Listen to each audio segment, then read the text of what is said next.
As the years go by, life teaches us a profound truth. Where you spend your time and with whom you share your presence matters more than you could have ever imagined.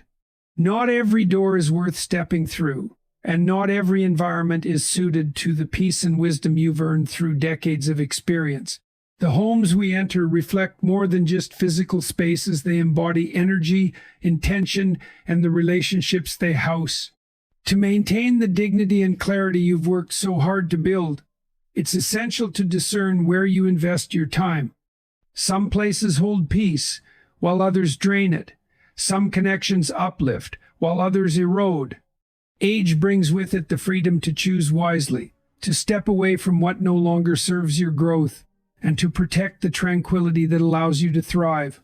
This is not about closing yourself off from the world, but about ensuring that your surroundings align with the values and serenity you've cultivated. There's wisdom in recognizing the spaces and relationships that no longer serve you, and in understanding that your presence should be given with intention and purpose. Life, at its core, is a delicate balance between order and chaos, a dance between the structured and the unpredictable. As you age, your understanding of this balance sharpens. You've witnessed enough to know the subtle, yet powerful ways chaos infiltrates life and disrupts even the most well-laid plans. And nowhere is this more evident than in the environments we choose to immerse ourselves in, especially the homes we visit. A home is not just a structure, it is a manifestation of its occupants, a living reflection of their values, priorities, and inner worlds.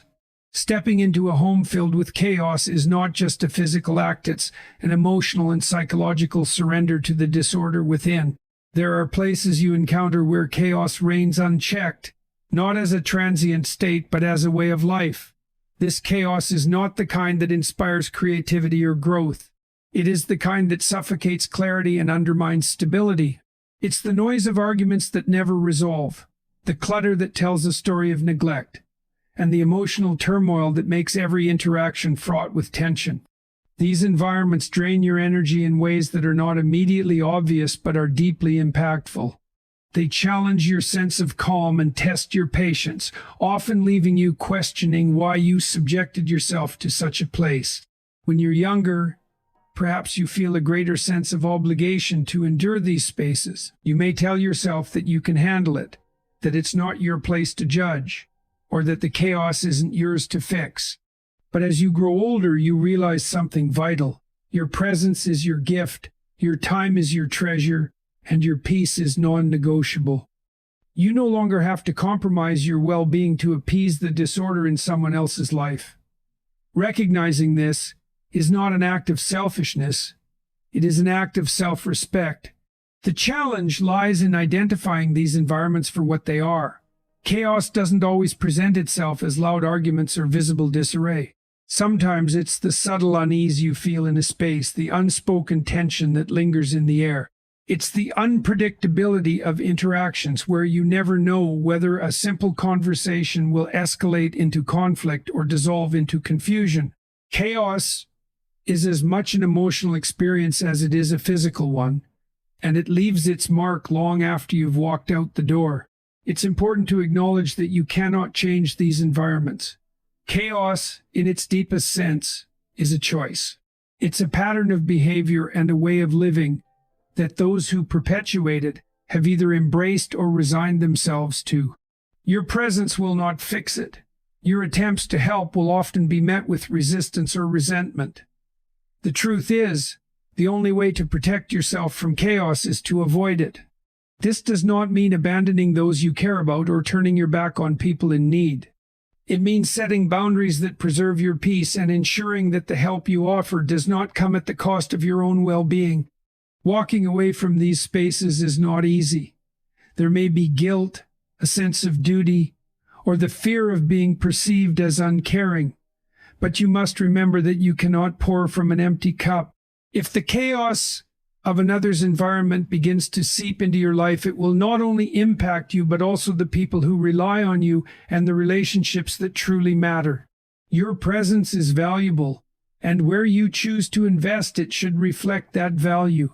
This realization is not a call to isolation, but to discernment.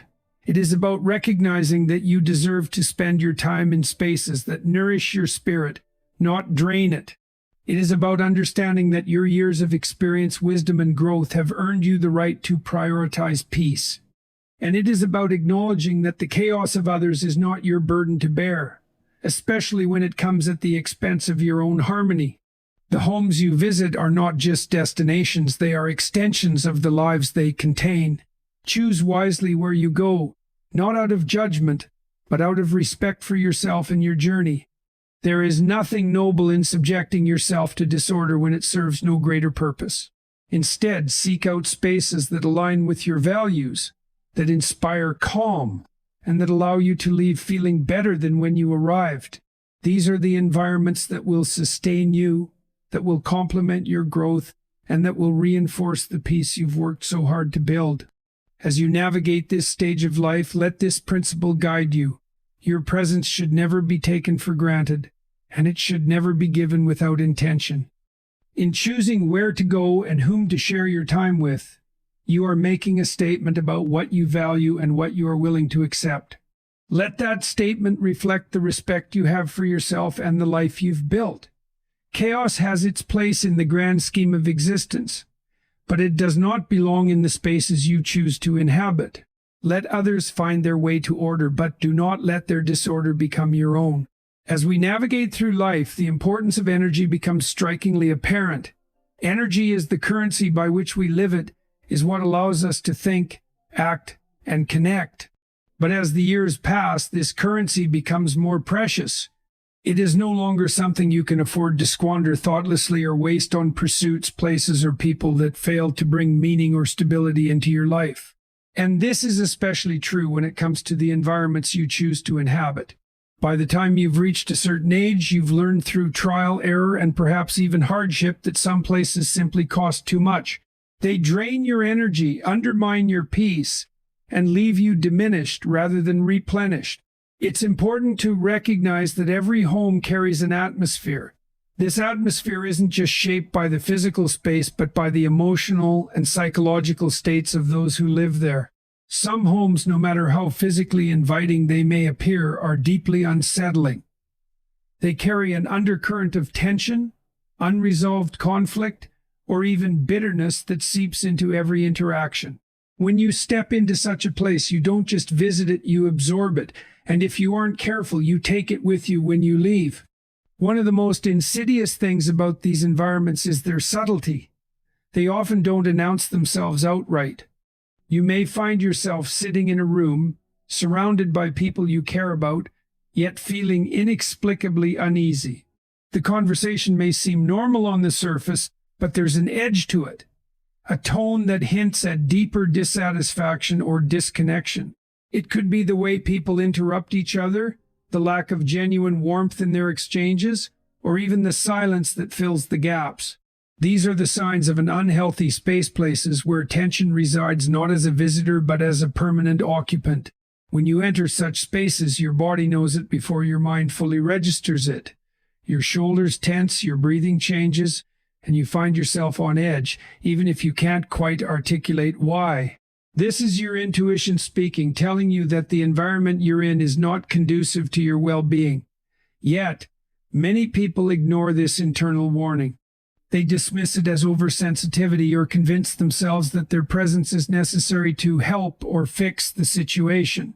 But what they fail to realize is that chaos, when it exists at this level, is not something you can fix.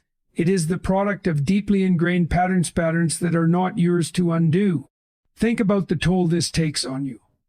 You walk into a chaotic environment with the best intentions, hoping to bring calm or connection, only to leave feeling drained, unsettled, or even resentful.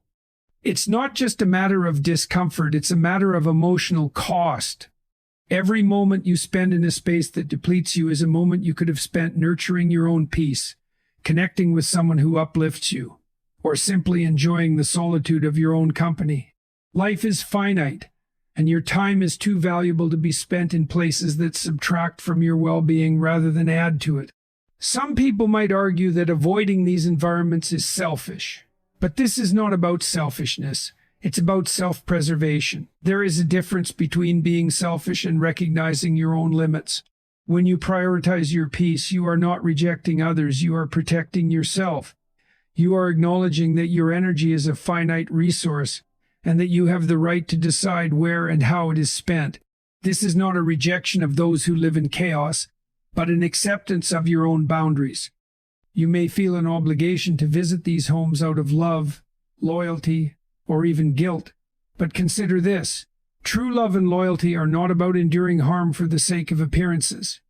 They are about maintaining your own strength so that you can be present for those who truly need you. When you allow chaotic environments to erode your peace, you are not helping anyone. In fact, you may be doing more harm than good by enabling the very dysfunction you wish to avoid. As you get older, you gain a clearer understanding of what truly matters. Peace, stability, and meaningful connections rise to the top of the list, while drama, conflict, and unnecessary obligations fall away. This clarity is one of the gifts of age, and it allows you to see where your energy is best invested and where it is being wasted. And when you see it, you have a responsibility to act on it. There is a profound freedom in recognizing that you do not have to go everywhere you're invited or engage with every situation that presents itself. You have the right to choose where you go, not out of fear or avoidance, but out of respect for yourself and the life you've built. And when you exercise this right, you send a powerful message not just to others, but to yourself. You affirm that your peace is valuable, that your energy is precious, and that your presence is a privilege, not an obligation. So when you encounter those homes, the ones that pull you into their vortex of chaos and leave you feeling less than whole, take a step back. Reflect on what it costs you to be there and whether that cost is one you're willing to bear. And if it isn't, walk away not out of anger or judgment, but out of a deep commitment to preserving the balance and harmony in your own life.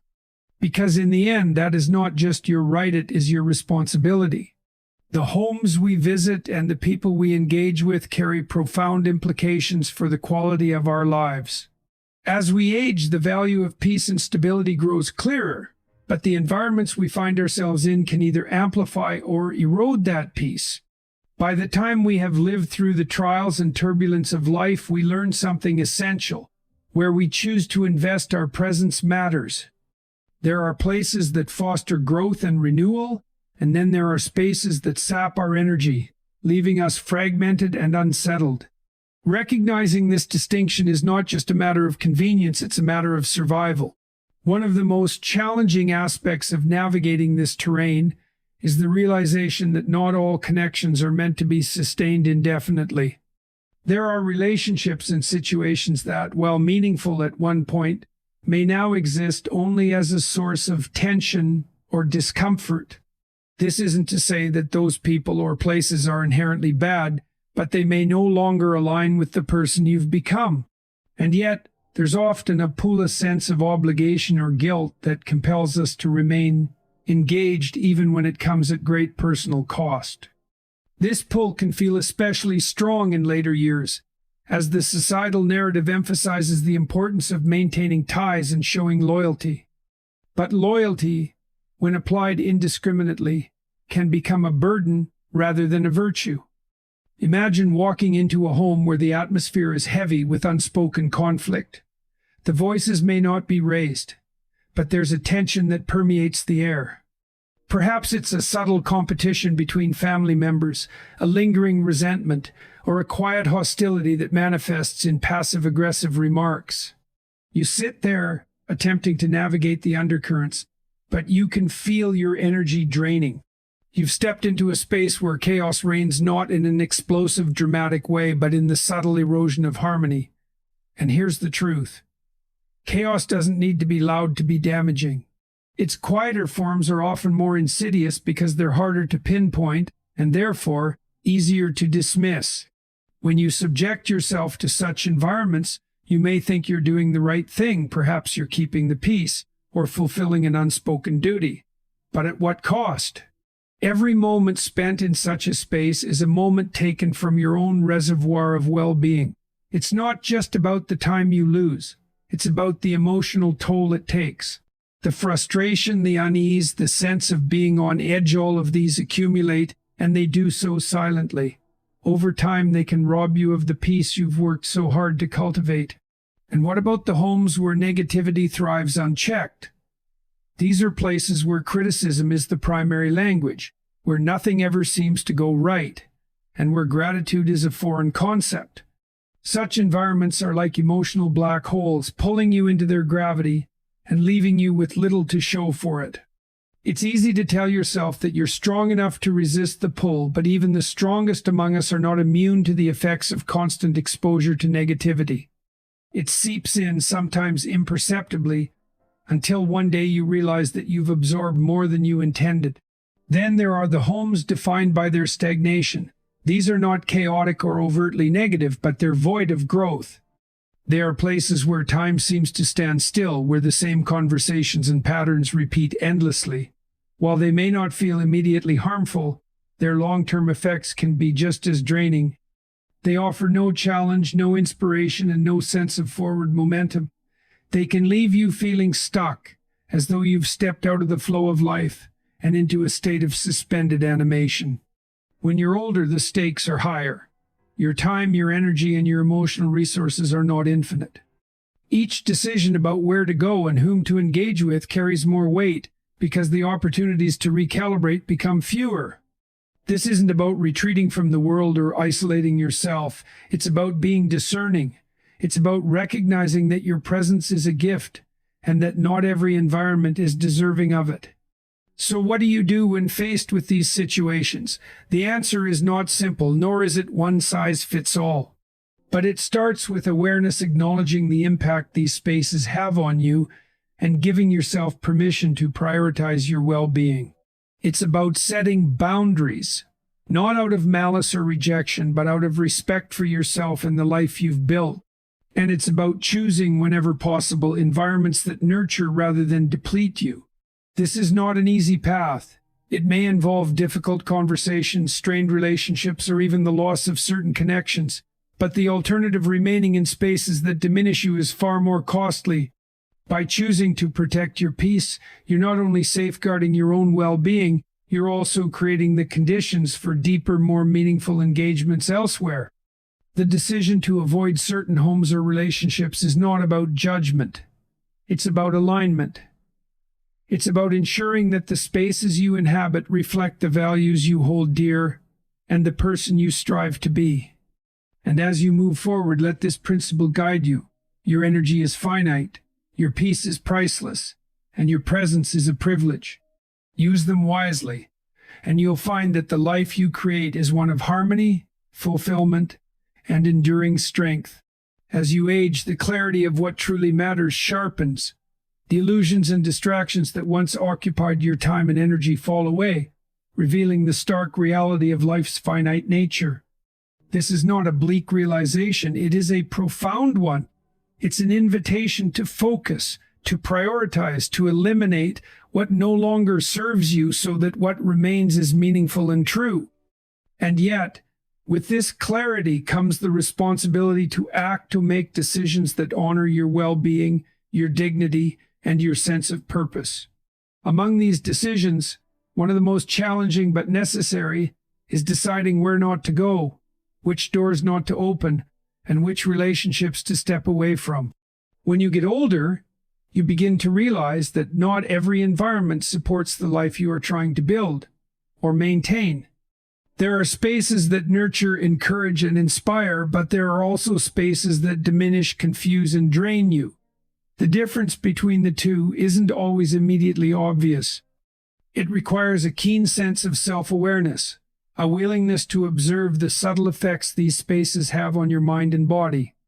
This discernment is not about passing judgment on others. It's about honoring your own journey and recognizing that every step you take carries weight.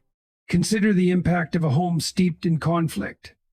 You might walk through the door with the best intentions, only to find yourself caught in a web of tension and unresolved issues. The energy in such a space is palpable. It presses down on you, making even the simplest interactions feel laborious. It's not just the arguments or the raised voices that take their toll. It's the atmosphere itself, the underlying sense of discord that permeates the air.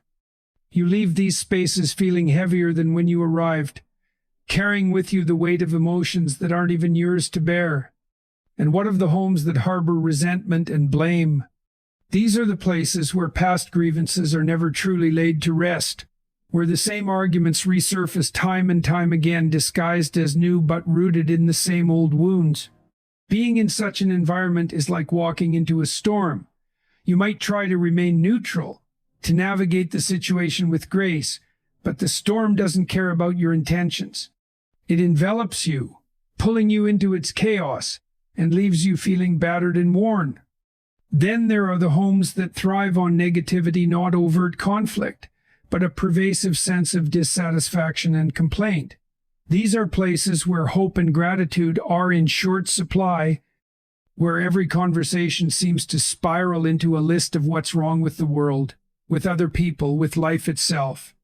While it may seem harmless at first, prolonged exposure to this kind of energy can be profoundly draining. It chips away at your optimism, your sense of possibility, and even your faith in your own ability to shape your life. In contrast, there are the homes where nothing happens at all. These are spaces of stagnation, where the air feels heavy with inertia, and the walls seem to echo with silence. They are not necessarily negative or hostile, but they offer no inspiration, no spark, no sense of vitality. Spending time in such environments can leave you feeling listless, as though you've stepped out of the flow of life and into a space where time itself has stopped moving. As you grow older, it becomes increasingly important to guard against these influences. Your time is precious, your energy finite. Every decision about where to go and whom to engage with carries consequences not just for the present moment, but for the trajectory of your life. This isn't about retreating from the world or isolating yourself. It's about being intentional. It's about recognizing that your presence is a gift and that not every environment is deserving of it. But how do you make these decisions? How do you navigate the complex web of relationships and obligations that define your life? It starts with self-awareness. Pay attention to how you feel in different environments. Notice the subtle shifts in your mood, your energy levels, your sense of well-being. Ask yourself whether the space you're in aligns with the values you hold dear and the person you strive to be.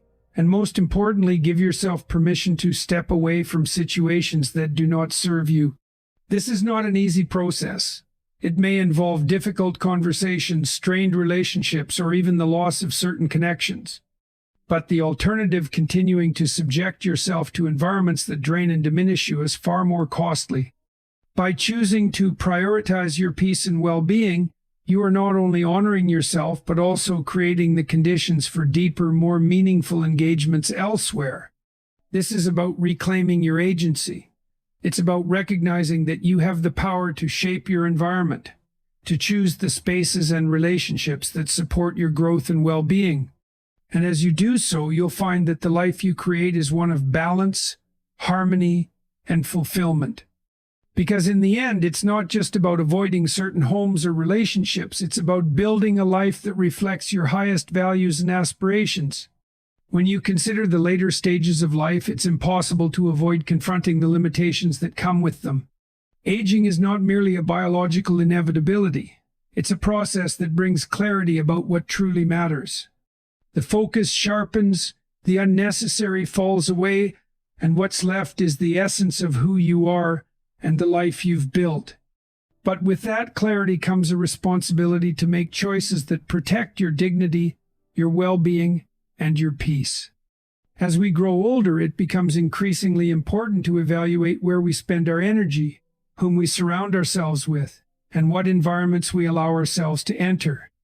There are spaces and relationships that nurture us, that uplift and inspire, and there are those that diminish us, that weigh us down and pull us away from what is meaningful. This distinction is subtle but profound, and ignoring it has consequences. The environments we immerse ourselves in are not neutral. They shape us, influencing our thoughts, emotions, and even the trajectory of our lives. To recognize this truth is to take the first step toward reclaiming your power, especially as you age. Imagine stepping into a home filled with unresolved conflict. The tension hangs in the air like a storm cloud, suffocating and inescapable. Even if you don't participate in the arguments, even if you sit quietly in the corner, you cannot escape the weight of that energy. It seeps into you, disrupting your peace and leaving you exhausted. This is not a place where you can thrive or even rest. It is a place that drains you, and the cost of exposing yourself to such environments becomes more significant as you age. Your capacity to recover, to bounce back from negativity, diminishes over time. That's why it's essential to protect yourself. Then there are spaces where resentment has taken root. These are homes where the air is thick with bitterness, where every interaction is colored by old grievances and unspoken blame. Being in such an environment is like trying to navigate a labyrinth with no exit. The negativity surrounds you, ensnaring you in a cycle of tension and unease. Even if you enter with a positive mindset, you leave feeling burdened, as though you've taken on the weight of someone else's pain. It's not your responsibility to carry that weight, and it's not selfish to step away from it. There are also environments where negativity isn't as overt, but is just as damaging. These are the homes where dissatisfaction rules, where every conversation seems to spiral into complaints about the world, about people, about life itself. At first, it might seem harmless, even humorous, to engage in this pattern of negativity. But over time, it takes its toll. It erodes your sense of hope, your belief in the possibility of change, and your own capacity to create a better future. These are the insidious spaces that steal your vitality without you even realizing it. And then, there are the homes where nothing happens at all, spaces of stagnation. They are not necessarily hostile or negative, but they lack life, energy, and inspiration. Being in such an environment feels like stepping into a void, a place where time stands still and progress is impossible. These are the spaces that rob you of your momentum, leaving you feeling disconnected and adrift. As you grow older, time becomes an increasingly precious resource, and spending it in such environments feels like a betrayal of your potential. It's not easy to acknowledge these truths. It requires a level of honesty that can be uncomfortable, especially when it involves people you care about or have long-standing relationships with. But avoiding these realities does not make them any less true. In fact, ignoring them only allows them to take a greater toll on your well-being. Recognizing the environments and relationships that no longer serve you is an act of self-respect. It's an acknowledgement that your time, energy, and peace matter. This doesn't mean cutting ties indiscriminately or retreating into isolation. It means being intentional. It means observing how certain environments make you feel, reflecting on the impact they have on your life, and making conscious choices about where to invest your energy. It's about setting boundaries, not walls, boundaries that protect your well-being while allowing for meaningful connection and engagement. To do this, you must cultivate self-awareness. Pay attention to the subtle cues your body and mind give you. Notice when you feel drained or uplifted, tense or relaxed, hopeful or despondent. These feelings are your compass, guiding you toward what aligns with your values and away from what doesn't. Trust them, and trust yourself to make the choices that honor your journey. This is about reclaiming your power. It's about recognizing that you have the right and the responsibility to create a life that reflects your highest values and aspirations. The environments you choose to engage with play a crucial role in shaping that life. By stepping away from spaces that diminish you, you make room for those that nurture, inspire, and support you.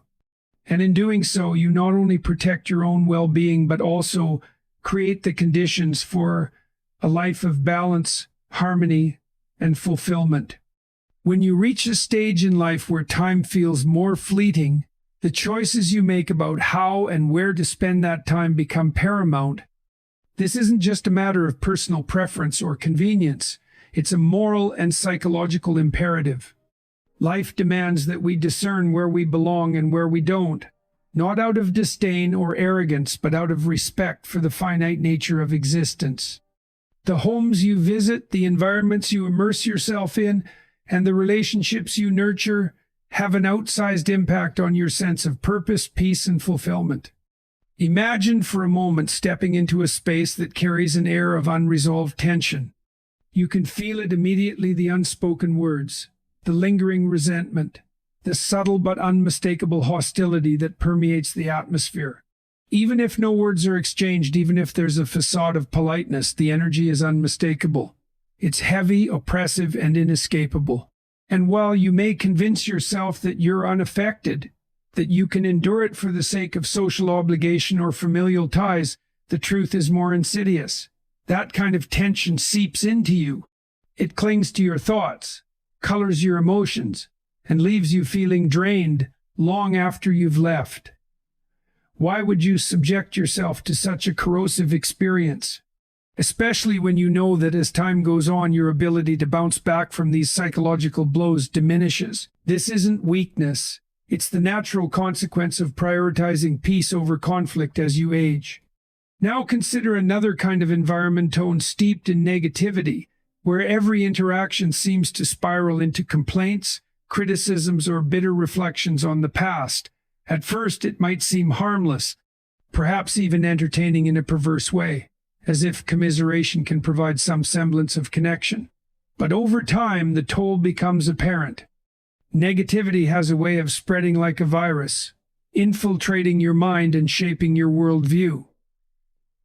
It takes what was once hopeful and replaces it with cynicism. It dulls your sense of possibility and erodes your motivation to engage with the world constructively. These spaces, these conversations are not just unproductive, they are dangerous. They rob you of the vitality needed to approach life with courage and curiosity. The cost of tolerating such environments is far greater than the discomfort of walking away. Then there are the homes where stagnation reigns. These are places that, while not overtly negative, lack any sense of forward motion. They are filled with routine and complacency, where nothing of significance happens and nothing ever changes. It's a kind of spiritual inertia, a void where growth and inspiration cannot take root. Spending time in such spaces feels like slipping into quicksand, not because they pull you down actively, but because they sap your strength passively. As you get older, the value of momentum becomes even more apparent. Life is not static. It demands engagement, effort, and a willingness to evolve. Environments of stagnation are antithetical to this principle. They lull you into a state of passivity, convincing you that there's no point in striving for more. It's also worth reflecting on the relationships tied to these environments. There are people who, knowingly or unknowingly, perpetuate these harmful dynamics. Some thrive on conflict, others are trapped in cycles of bitterness, and some have simply given up. While it's natural to feel compassion for such individuals, it's important to recognize that their struggles are not yours to bear. You cannot fix them, and in trying to do so, you risk sacrificing your own well-being. This isn't about judgment or abandonment. It's about setting boundaries that protect your peace and allow you to focus on what truly matters. Walking away from these environments and relationships is not an act of selfishness, it's an act of wisdom. It's an acknowledgement that your time, energy, and emotional well-being are precious resources that must be preserved. It's about choosing to invest those resources in places and people that align with your values and aspirations. And while this process may involve difficult conversations or uncomfortable decisions, the alternative, staying in spaces that drain you, is far worse. The goal is not to isolate yourself or retreat into solitude. It's to be intentional about where you direct your attention and energy. It's about surrounding yourself with environments that uplift, inspire, and support you. Spaces that challenge you to grow. Relationships that nurture your spirit. And experiences that deepen your understanding of life's beauty and complexity. This is how you honor the time you have left, not by clinging to what no longer serves you, but by creating a life that reflects your highest values. In making these choices, you reclaim your agency. You take responsibility for your well-being and your future.